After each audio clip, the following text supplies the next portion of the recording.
There's a power ranking out about the Broncos that is, it's good and bad because it shows you the window they may have. We'll get to it in just a little bit. John Elway. I think the Broncos have had a great offseason. I feel better about this offseason than I have about the Broncos in at least 5 years. And I'm trying to think about moves that they've made, and I'm fine with the Melvin Gordon. A lot of people are upset about the Melvin Gordon deal, but I'm not one of them. I found out today that somebody who's been very influential and has really helped has been Rich Hurtado, the new salary cap money guy. Okay. So it looks like there was some issues there behind the scenes in that department. Well, clearly, Mike Solvik got fired. You don't get fired unless there's issues. Yeah. I mean, what do you mean? Yeah. And that Hurtado and Elway have been working together in a very productive sort of way.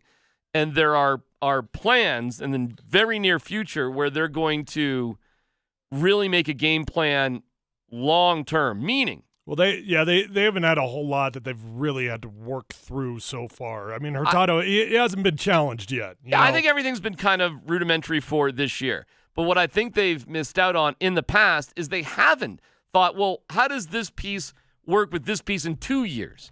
When Cortland Sutton's contract comes up, and how is that going to line up with Drew Lock or whatever? Yeah, I don't know that that's true, though, actually, D-Mac. I mean, the Broncos have always been very, very good at managing their book. Well, that's what I've been told today. They really haven't been in trouble at any point where like they've been out of money. No, I get that, but I don't think there's been a plan though.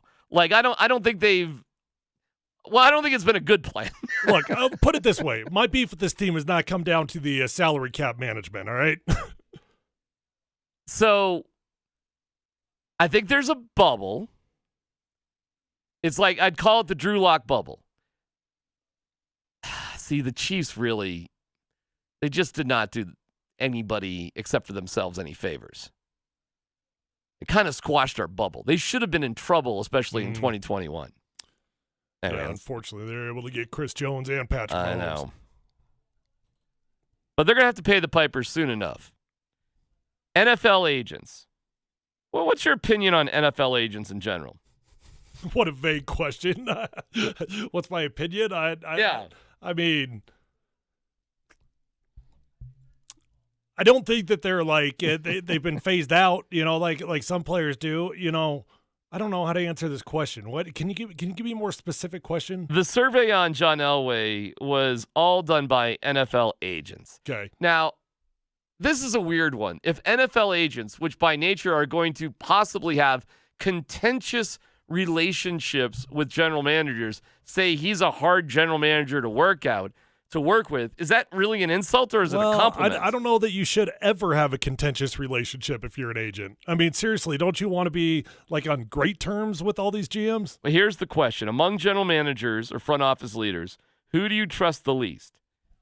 John Elway was second only to Bill Belichick. Man, isn't this a really old deal? I mean, this is the new version. This was last year and it just came out again. Because it was the exact same thing last year. So we're going on consecutive years. Yeah, he was number one last year too, right? He was up there. Yeah. And the quotes about Elway from agents. Let's keep it in mind where it's coming from. Don't hate him, but don't respect him. Another one. He has to win every negotiation. It sucks dealing with him. He's had the longest run of any GM in terms of hiring new head coaches and missing on first-round picks. It's unbelievable. Nobody else gets to do that. If they have an owner that's involved, there's no other GM that would be able to do that. He doesn't have to answer to anybody. Wow. Well, we've said that. That's a pretty bitter agent right there. Well, but I mean, the first couple of comments that you said, like, oh, man, he has to win every deal. He's a tough guy to negotiate with. Well, like those comments I'd be looking at, I'd be like, all right, well, I guess he's representing the team well, Who do you trust the least? Quote, now that Bruce Allen is out, John Elway. Oh, man. My guy, Bruce Allen. How about this question? Whether talking about a GM, front office leader, coach or owner, who receives too much credit? Answer, Elway, second only to Jerry Jones. Wow. Questions asked where John Elway's name was not mentioned. Among GMs, who do you trust the most? Not John Elway. Among GMs, who is the smartest? Not John Elway. Among GMs or front office leaders, who's the toughest negotiator? Not John Elway. So this is the second time they've done this type of survey, and the results have come up the same. Matter or doesn't matter? Big deal or not a big deal? Well, it makes you wonder about guys like Chris Harris, guys like Derek Wolfe. It doesn't bother me that he's got a reputation as being a tough negotiator. That's a good thing for the team, But when it comes down to trust, I think that's a different story, And especially when you're talking about negotiations between an agent and a GM, trust is everything. I got to be able to present a contract that I think you're going to say that tomorrow the same things that you said today. But I guess if I were to say it's got any trickle down whatsoever, it comes down to star players that are homegrown, locally bred right here. And if there's a reputation that he doesn't want to take care of those guys, that bothers me a little bit. Yeah, that bothers me. I'm not bothered by this at all. The one criticism that is interesting, this comment, he's had the longest run of any GM in terms of hiring new head coaches and missing on first-round picks. I mean, I do agree with that. It's unbelievable. Nobody else gets to do that. We did say that here. The day that he announced VJ was gone was a remarkable day because it was John Elway making the announcement, which told you John is still here. Yeah. There's a lot of GMs that would not have survived that. Oh, no doubt. Nobody else gets to do that. If they have an owner that's involved, there's no other GM that would be able to do that. Well, okay. That's a pretty fair criticism, too, because the Broncos haven't had a definitive owner for years now. It's a pretty bitter agent, though. I mean, I look at those comments, and they might be true, but I'm like, what does that have anything to do with your relationship with John Elway, Do you know that Todd France, who represents Justin Simmons, also represents Dak Prescott? Okay. How'd that go with Dak Prescott and the Cowboys? Not well. No.